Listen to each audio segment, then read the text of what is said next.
Un village dans les montagnes subissait des attaques constantes d'infanterie de rang S alors, ils ont dépensé toutes leurs économies pour engager un groupe de rang SS afin de le vaincre. Les membres de Flamin Dragonfang sont parmi les aventuriers les plus forts du monde, chacun avec ses propres forces uniques. Mais il y a Kurt, dont le seul talent est de faire des corvées. Il se cache derrière un mur pour éviter de se blesser. Cependant, Kurt est la première personne que le Fantrir attaque dès son arrivée, ce qui le projette en l'air. Les autres membres du groupe se préparent au combat. Goldnova ordonne à Bandana de maîtriser le Fantrir. Alors, elle sort son fil et l'attache, mais une seconde plus tard, le Fantrir lui brise le dos contre un mur. Normalement, Bandana serait condamnée à un fauteuil roulant pour le reste de sa vie. Mais avec Marlefil dans l'équipe, elle est soignée en quelques secondes et retourne au combat. Elle utilise un arbre pour s'ancrer au sol, offrant à Goldnova une ouverture pour viser la tête du Fantrir. Il saute alors et l'enflamme avec son épée magique. Les villageois sont si heureux de la défaite du Fantrir qu'ils préparent un festin pour le groupe, même si le village est presque ruiné. Mais Goldnova déteste absolument cette nourriture paysanne. Il ordonne à Kurt de lui préparer un vrai repas à la place. Bandana, elle, lui demande de faire quelque chose de spécial, car c'est le dernier jour où ils pourront profiter de la cuisine de Kurt. Kurt ne comprend pas ce qu'ils veulent dire par là. Alors, il demande une explication à Goldnova, qui lui annonce qu'à partir d'aujourd'hui, il est viré. Kurt ne comprend pas pourquoi il le renvoie. Il demande à Goldnova « Yo les amis !» 95,6% d'entre vous regardent sans s'abonner. Vous êtes des ninjas ou quoi? Un petit clic, c'est gratuit et ça me motive à fond. Allez, rejoignez la team, et maintenant, place à la vidéo. Il a fait quelque chose de mal, mais celui-ci répond que le problème est que Kurt n'en fait pas assez. Certes, il s'occupe des corvées du groupe, mais à part ça, il est complètement inutile au combat. Les groupes ne peuvent avoir que 4 membres. Donc, s'ils veulent renforcer leur équipe, ils doivent remplacer Kurt par un mage puissant, ou au moins quelqu'un qui peut se débrouiller en combat. Kurt les supplie de le laisser rester dans le groupe, mais Goldnova lui donne un coup dans le ventre, parce qu'il en a assez d'entendre ses pleurnicheries. Ils n'ont plus besoin de lui, un point c'est tout. Le lendemain, Kurt quitte le village seul, sans destination et avec un portefeuille plus vide que l'abîme. Il finit par arriver dans la ville de Samara. Il ne lui reste que quelques pièces, alors il doit absolument trouver un travail rapidement.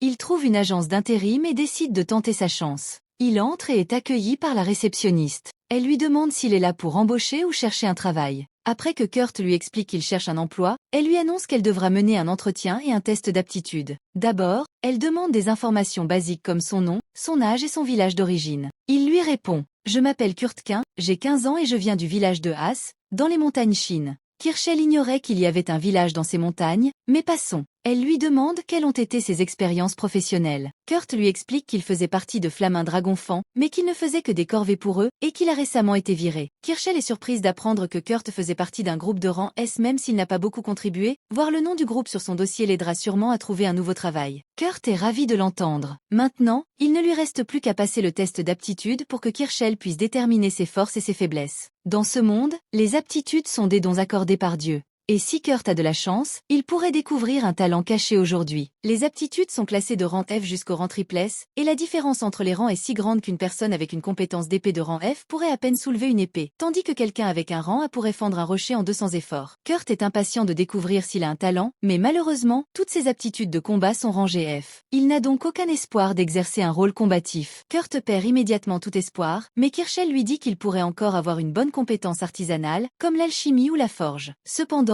le technicien qui s'occupe de ces tests est en vacances, alors Kurt devra revenir la semaine prochaine pour être évalué. Kurt lui répond qu'il ne tiendra pas jusque-là, parce qu'il est à un pain près de la ruine. Il a donc vraiment besoin d'un travail aujourd'hui. Kirchel comprend la situation de Kurt et lui demande d'essayer de soulever un des sacs de sable là-bas. Kurt tente sa chance, et dès qu'il pose les mains sur le sac, il ressent une étrange sensation, comme si le sable avait drainé un peu de son mana. Quoi qu'il en soit, il soulève le sac, et comme il est assez fort pour ça, Kirchel estime qu'il pourrait faire du travail dans le bâtiment. Elle lui explique que le margrave de Técon recrute actuellement des ouvriers pour réparer les murs de la ville. Alors, Kurt pourrait y trouver un emploi si elle lui écrit une lettre de recommandation. Kurt est reconnaissant pour son aide et part immédiatement rencontrer le margrave. Le margrave voit la lettre disant que Kurt veut travailler ici, mais il ne pense pas vraiment que Kurt ait l'air capable de faire du travail de construction.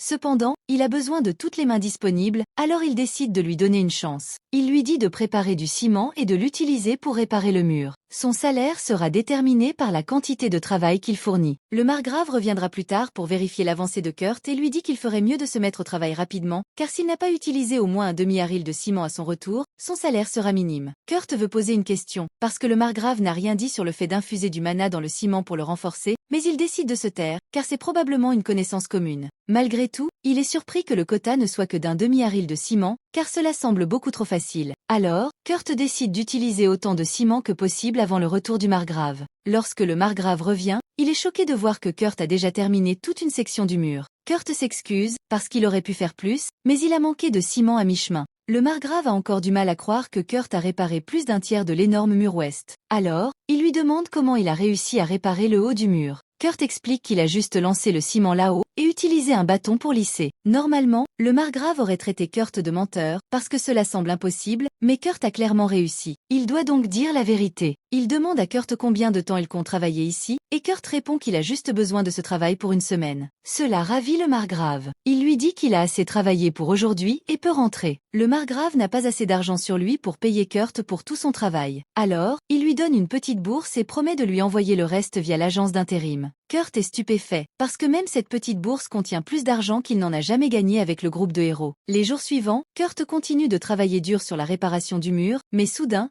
le margrave lui annonce qu'il est viré. Kurt demande pourquoi, et le margrave explique que les réparations du mur étaient censées fournir du travail aux personnes dans la pauvreté. Mais Kurt est bien trop efficace. Alors, s'il continue, il n'y aura plus de travail pour les autres. Il n'est pas en colère contre Kurt, mais, d'après ce qu'il a vu, les capacités de Kurt sont au moins de rang double S. Sinon triple S, il ferait donc mieux de travailler dans la capitale royale ou ailleurs. Il lui donne un paiement forfaitaire en compensation pour ce licenciement soudain et s'en va. Mais Kurt a complètement mal compris la situation et pense que le margrave voulait juste se débarrasser de lui parce qu'il était un mauvais travailleur. Il retourne à l'agence d'intérim et rencontre Kirschell pour lui dire qu'il a été viré. Il faudra encore quelques jours avant que Kurt puisse faire évaluer ses aptitudes artisanales. C'est alors qu'ils entendent du bruit à l'accueil, où une fille essaie de poster une annonce de recrutement. Mais la réceptionniste lui dit que personne n'accepterait de travailler dans des conditions aussi terribles pour ce qu'elle propose. Malgré tout, la fille insiste pour qu'elle essaie de trouver quelqu'un, et elle commence à causer du désordre. Alors Kirschell s'approche pour voir le problème, sa collègue lui explique que cette fille veut recruter un mineur pour explorer une montagne inconnue. Mais elle refuse de payer d'avance et insiste pour ne payer que si l'excavation est un succès. Kirschell est d'accord pour dire que personne de sensé n'accepterait ces conditions. Alors, elle essaie de convaincre la fille de trouver des investisseurs pour développer la mine. Mais la fille répond qu'elle ne peut pas, car si elle ne paie pas ses taxes d'ici la fin de la semaine, ils lui confisqueront sa mine.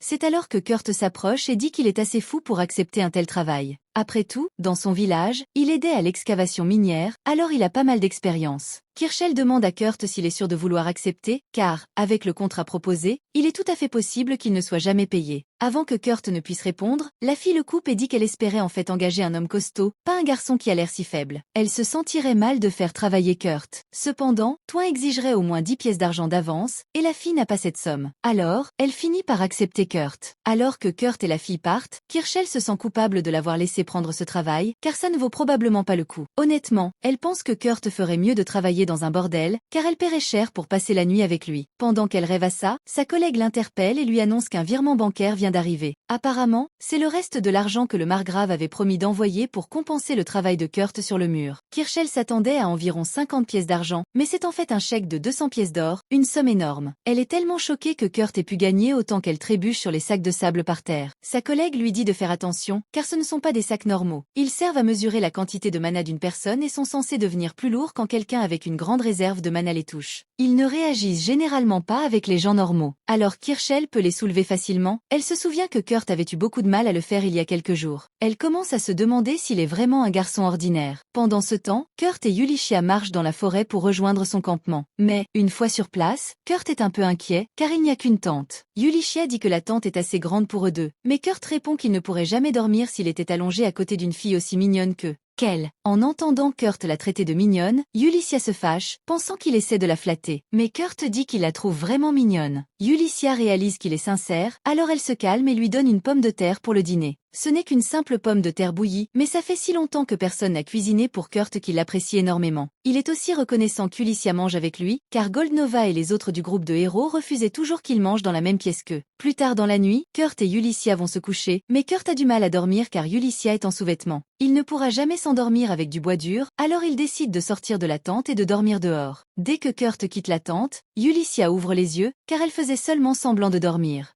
Elle s'était mise en sous-vêtements exprès pour voir si Kurt était du genre à l'agresser dans son sommeil. Mais maintenant, elle sait que c'est un type bien. Le lendemain matin, Ulycia se réveille et sort de la tente. Elle trouve Kurt endormi contre un arbre et se sent un peu coupable de l'avoir fait dormir dehors. Mais elle remarque alors que sa veste est réparée. Kurt se réveille peu après, alors elle lui demande s'il l'a réparée, et il confirme. Elle est impressionnée par son talent pour la couture et commence à se demander s'il sera vraiment bon pour le minage. Mais il est trop tard pour trouver quelqu'un d'autre, alors il devra commencer à travailler. Kurt demande à Ulycia si elle a choisi un endroit pour commencer à miner, mais elle comptait juste creuser au hasard et prier pour trouver des minerais précieux. Kurt lui dit qu'elle ne trouvera jamais rien comme ça et qu'il connaît une méthode bien plus efficace. Il emmène Ulycia dans une partie de la montagne, et après avoir cherché un peu, il trouve un rocher rempli de gemmes. Ulycia est choquée qu'il ait trouvé ça si facilement. En quelques minutes, Kurt a localisé toutes les gemmes de la zone. Ulycia a du mal à y croire, car si elle vend toutes ces gemmes, elle pourra rembourser sa dette. Mais Kurt lui dit qu'elle ne peut pas les vendre. Ulycia comprend qu'il a raison. Puisque c'est Kurt qui les a trouvées, l'argent lui revient. Mais ce n'est pas ce qu'il voulait dire. Il essayait juste de lui expliquer que les gemmes vaudront plus si elles sont transformées en cristaux magiques d'abord. Kurt s'inquiète, mais Ulycia lui dit qu'il n'y a que 10 mages dans tout le royaume capables de faire ça.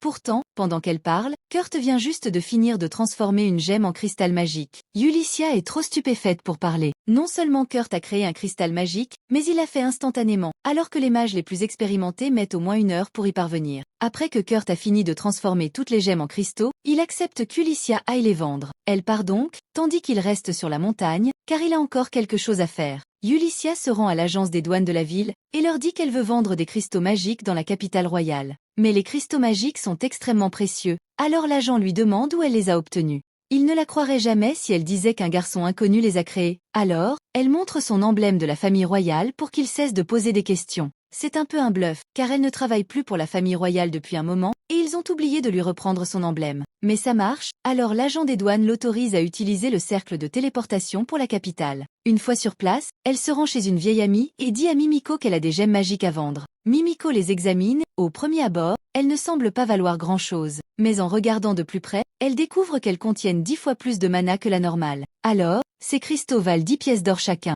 Ulycia est sans voix, car Kurt lui en a donné 50. Mimiko lui tend tranquillement un sac de 500 pièces d'or. Mais avant qu'Ulycia ne parte, Mimiko a 2 demandes. Premièrement, elle veut qu'elle promette de ne vendre ce type de cristaux qu'ici, car ce serait un désastre si des cristaux aussi puissants circulaient sans régulation. Deuxièmement, elle veut savoir le nom de la personne qui les a créés. Ulycia accepte la première condition, mais dit qu'elle ne peut pas révéler le nom du créateur sans sa permission. Mimiko, étant mage de la cour royale, essaie d'utiliser son statut pour ordonner à Ulycia de divulguer l'information. Mais Ulycia ne travaille plus pour la royauté, alors elle n'est pas obligée d'obéir. Mimiko comprend qu'elle ne la convaincra pas, alors elle lui demande au moins de s'assurer que Kurt n'aille pas dans une autre nation. Elle veut aussi qu'Ulycia lui dise que, s'il accepte de travailler pour la famille royale, Mimiko est prête à lui accorder le titre de comte et un accès complet au laboratoire de recherche royal, avec tous ses avantages. Ulycia quitte ensuite la boutique de Mimiko, et le lendemain matin, elle retourne à la montagne pour retrouver Kurt. Mais elle est choquée de découvrir que Kurt a construit une maison en son absence. Mettant cela de côté,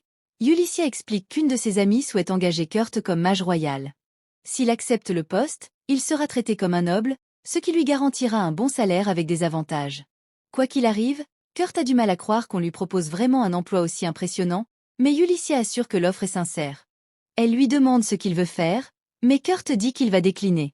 Ulycia n'arrive pas à croire que Kurt refuse, car n'importe qui sauterait sur l'occasion de devenir mage royal et je suis tout aussi choquée, parce que la raison de Kurt pour refuser est stupide. Il estime qu'il ne mérite pas d'être dans une position qui le place au-dessus des autres, et il espère toujours retourner être le garçon de corvée du Flamin Dragon, même s'il doit les supplier de... Yo les amis, 95,6% d'entre vous regardent sans s'abonner. Vous êtes des ninjas ou quoi? Un petit clic, c'est gratuit et ça me motive à fond. Allez, rejoignez la team, et maintenant, place à la vidéo. Le reprendre. En parlant du Flamin Dragon, ils se font battre à plate couture par un monstre arbre. Golnova ne peut pas utiliser sa magie de feu pour une raison inconnue, alors il demande à Mar, le fils, de le soigner. Elle essaie depuis un moment, mais sa magie de guérison ne fonctionne pas comme d'habitude. Golnova demande au nouveau de lancer un sort de feu pour abattre l'arbre, mais le nouveau ne sait pas utiliser la magie de feu et c'est normalement le travail de Golnova, de toute façon. La chimie du groupe a complètement disparu sans Kurt pour les maintenir ensemble, et Bandana est la seule à réaliser que le groupe s'effondre. Revenons à Kurt. Son travail actuel est toujours d'aider Ulycia à extraire des gemmes. Il lui dit qu'il a trouvé une bonne veine de gemmes hier, dont il peut en obtenir beaucoup plus pour elle. Ulycia est reconnaissante pour son enthousiasme, mais elle s'inquiète que Kurt soit fatigué par tout le travail qu'il a fait la veille. Cependant, il lui dit de ne pas s'inquiéter, car il a dormi 6 heures cette nuit. Ulycia est choquée en entendant cela et commence à faire des calculs mentaux pour comprendre comment Kurt a pu construire une maison entière et dormir 6 heures. Mais Kurt interprète cela comme une colère de Ulycia parce qu'il a trop dormi, alors il s'excuse et dit qu'il compensera sa paresse. Ulycia doit vraiment expliquer la force de Kurt à un moment donné, mais elle ne sait pas comment aborder le sujet. Alors, elle et Kurt partent simplement pour extraire plus de gemmes. Kurt emmène Ulycia à l'endroit qu'il a trouvé, et bien que cela ressemble à une section ordinaire de forêt, Kurt lui dit qu'elle devrait pouvoir trouver de bonnes gemmes ici. Il la prévient cependant de ne pas creuser au-delà de 500 mètres, comme si c'était quelque chose qu'on pouvait faire accidentellement. Il commence ensuite à s'éloigner, alors Ulycia lui demande où il va. Kurt explique qu'il se rend à un autre site minier, et la rejoindra plus tard. Ulycia passe toute la journée à creuser, et en soirée, elle a enfin trouvé une énorme topaze. Elle a déposé toutes les pièces d'or des gemmes magiques sur le compte de Kurt, car c'est lui qui les a trouvées. Mais comme elle a trouvé celle-ci elle-même, elle peut utiliser les profits pour payer ses taxes. Elle pourrait probablement même convaincre Kurt de transformer cette pierre en gemme magique pour obtenir encore plus d'argent, mais elle décide de ne pas le faire, car elle ne veut pas profiter de la gentillesse de Kurt. En parlant de Kurt, elle décide d'aller voir comment il va. Et d'après ce qu'elle a vu faire jusqu'à présent, elle savait qu'il exagérerait. Mais elle ne s'attendait pas à ce qu'il ait construit un système de tunnels entier en une journée. Kurt finit par sortir et dit à Ulycia que malheureusement, il n'a trouvé qu'un peu de la gemme qu'il cherchait, tout le reste n'était qu'un tas de roches inutiles, alors il prévoit de les jeter une fois terminées. Ulycia jette un coup d'œil dans le chariot de roches, et ces pierres semblent un peu trop belles pour être sans valeur. Alors, elle lui demande ce que c'est. Kurt explique que ce sont des minerais de mithril, mais dans son village, le mithril était si commun qu'ils le jetaient généralement quand ils en trouvaient. Ulycia est sans voix face à ce qu'elle vient d'entendre. En plus de se demander dans quel genre de village Kurt a grandi, elle lui demande quelle gemme il cherchait s'il considère le mithril comme un déchet. Kurt sort une petite pierre et lui dit qu'il cherchait de l'auricale. Il n'a réussi à en trouver que suffisamment pour remplir une petite boîte. L'auricale est connu comme le métal des dieux, donc même 1 gramme de cette matière vaut des millions et Kurt en a trouvé une boîte, comme si de rien n'était. Ulycia ignorait que l'auricale pouvait être trouvé dans des endroits comme celui-ci, mais Kurt lui dit, on peut en extraire n'importe où, il suffit de creuser 8 kilomètres sous terre pour l'atteindre. Ulycia décide que c'est assez pour aujourd'hui. Et comme la topaze qu'elle a trouvée couvre ses taxes, son contrat avec Kurt est terminé. Cela signifie que Kurt doit commencer à chercher un autre emploi. Car personne ne lui a encore parlé de la montagne d'or sur son compte en banque. En se rendant à l'agence, Kurt croise Bandana, et il est heureux de la voir. Mais il lui demande ce qu'elle fait ici. Bandana lui dit qu'elle ne fait plus partie du Flamin Dragon, mais il y a un peu plus que ça. Après leur mission désastreuse, Golnova est allée dans un restaurant 5 étoiles pour manger un bon repas, mais comparé à la cuisine de Kurt, toute la nourriture ici a un goût de déchet. Golnova est furieux, alors il saccage l'endroit et part sans payer. En entrant dans une ruelle, il rencontre Bandana, et elle lui dit qu'il est allé trop loin en détruisant ce restaurant. Cependant, tout ce qui intéresse Golnova, c'est de manger un bon repas. Alors il ordonne à Bandana d'aller trouver Kurt et de le forcer à revenir, même s'il faut lui briser les os pour y parvenir. Golnova perd visiblement la tête, alors Bandana ne discute pas avec lui. Elle lui arrache son cristal de téléportation et s'enfuit de la ruelle. En partant, elle voit les gardes de la ville se rapprocher de l'endroit où se trouve Golnova. Et sans son cristal de téléportation, il va certainement être arrêté pour ce qu'il a fait au restaurant. De plus, Marlefil a été appelé par l'église, dont le groupe Flamin Dragon est officiellement fini. Bien qu'elle passe sous silence la plupart des détails sur la dérive de Golnova, Kurt est déçu d'apprendre que le Flamin Dragon s'est dissous, car cela signifie qu'il ne peut plus y retourner. Mais Bandana ne comprend pas pourquoi il voudrait revenir en premier lieu. Kurt explique qu'il doit beaucoup à Golnova, et il ignore toujours à quel point Golnova était un imbécile. Alors il est vraiment triste de ne plus pouvoir travailler avec lui. Bandana, quant à elle, ne s'est jamais vraiment soucié de Golnova, car il n'était qu'une couverture pour qu'elle puisse garder un œil sur Kurt. Quoi qu'il en soit, puisque Kurt se rendait à l'agence, Bandana suppose qu'il cherche un emploi. Et si c'est le cas, alors elle a la parfaite opportunité pour lui. Une de ses amies cherche quelqu'un pour l'aider dans son atelier récemment, et ce devrait être un bon job, car cette amie est une maître atelier. Il n'y a que quelques maîtres ateliers dans le monde, et ils sont tous incroyablement importants. Leur influence est comparable à celle d'un vicomte. Bandana demande à Kurt s'il veut accepter le poste, et il dit qu'il aimerait bien. Alors elle lui donne une carte et l'envoie sur son chemin. Finalement, Kurt arrive à l'atelier de la maître atelier, mais il est un peu confus, car cet endroit ressemble à une maison ordinaire. Il frappe à la porte, et une petite elfe lui répond.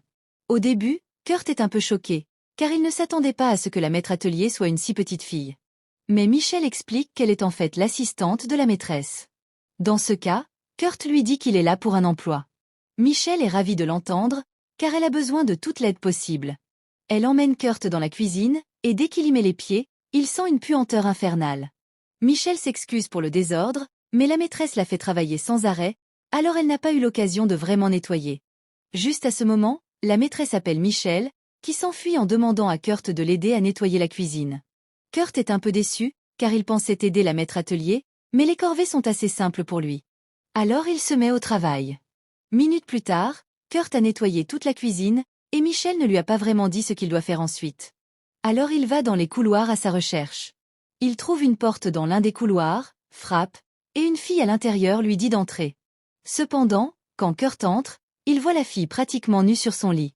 Il est embarrassé et s'excuse pour l'intrusion, mais elle ne semble pas gênée que Kurt l'ait vue ainsi. Kurt explique qu'il cherche Michel. Alors la fille lui dit que Michel est au sous-sol. Kurt s'apprête à partir pour la trouver, mais il remarque alors une marque sombre sur le ventre de la fille. Il la reconnaît comme une malédiction, alors il demande à la fille s'il peut l'examiner de plus près. Elle lui donne la permission.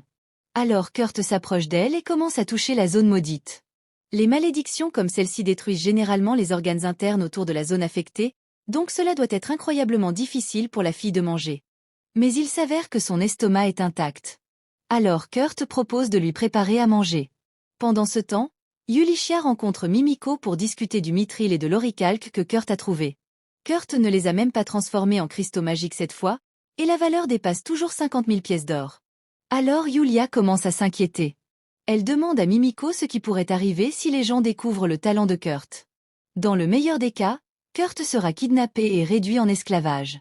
Pire scénario, il sera assassiné pour être une menace trop importante. Mimiko demande à Yulia ce qu'elle prévoit de faire avec Kurt. Jusqu'à présent, Yulicia a pensé à le faire devenir maître atelier. Ainsi, il aurait assez de pouvoir pour que personne ne puisse profiter de lui. Et elle prévoit de travailler comme son garde du corps. Mais faire accepter tout cela à Kurt sera difficile. Il est trop obtus pour réaliser son véritable talent, et pire encore, il se sous-estime constamment. Yulicia doit agir avant que Kurt ne s'attire des ennuis. Pendant ce temps, Kurt vient de finir de préparer de la bouillie pour la fille qu'il a rencontrée plus tôt, quand soudain, Michel et la maître d'atelier Ophélia sortent du sous-sol. Elles sont surprises de voir que la cuisine n'est plus un danger biologique, et encore plus que Kurt ait tout nettoyé en si peu de temps. Ophélia remarque que Kurt cuisine de la bouillie. Alors, Kurt explique que la fille qu'il a rencontrée dans l'une des chambres a dit qu'elle avait faim. Ophélia semble un peu inquiète que Kurt ait parlé avec cette fille, alors elle lui fait promettre de ne parler d'elle à personne. Kurt promet. Ophélia lui dit alors qu'il peut rentrer chez lui pour la journée, et lui donne 3 pièces d'argent. Kurt est surpris qu'elle le paie autant juste pour avoir nettoyé la cuisine, mais elle dit qu'il le mérite pour avoir travaillé dur, et lui demande de revenir demain.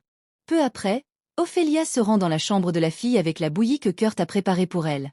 Elle lui rappelle qu'elle n'est pas censée se montrer aux autres. Cela dit, Kurt ne semble pas être une menace, alors Ophélia ne pense pas avoir à s'inquiéter qu'il révèle le secret. Liselotte n'a toujours pas mangé, alors Ophélia lui demande d'attendre un moment pendant qu'elle teste la bouillie pour du poison. Cependant, Liselotte dit que ce n'est pas nécessaire. Elle n'a parlé à Kurt que brièvement, mais son intuition lui dit que c'est une bonne personne.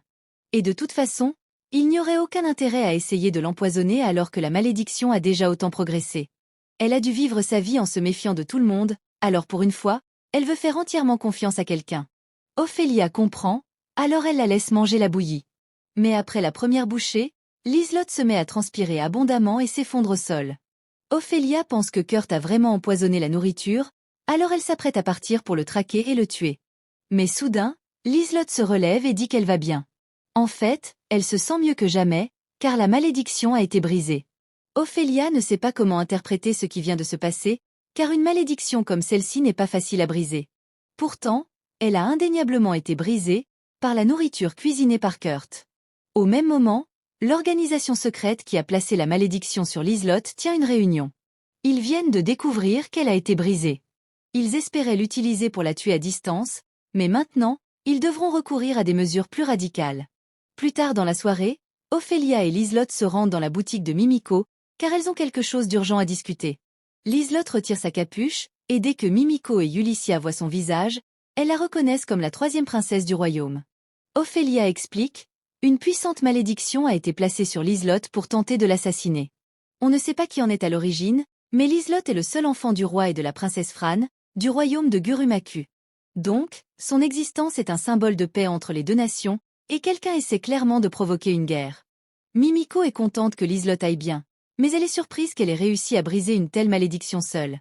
Cependant, Liselotte lui dit qu'elle ne l'a pas fait seule. La malédiction a en fait été brisée par un homme nommé Kurt. Et dès que les deux entendent le nom de Kurt, elles paniquent. C'était la fin de l'épisode 2.